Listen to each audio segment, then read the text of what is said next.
a lot of what I want to get out of this is understanding the impact and influence of data and data strategy when it comes to C-suite decisions in the cybersecurity space or around cybersecurity matters.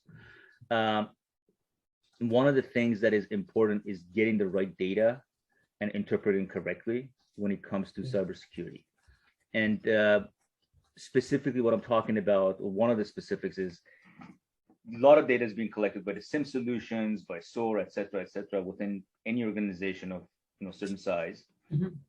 And so a lot of information is being gathered today as we speak on security events, on all sorts of events. And then they're correlated, they're presented in a way to paint a picture of where the security needs are, where we're being attacked, where things are happening. For example, and I'm going to use a super simplistic scenario here.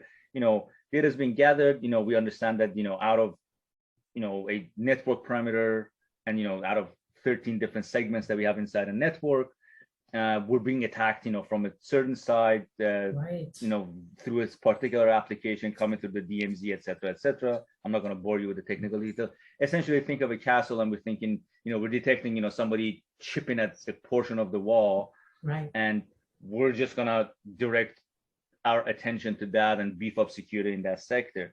And one of the things I've been thinking about for some time is, yeah, it's good that we're detecting, somebody chipping away at that one corner of the castle, but it's all the other stuff we're not hearing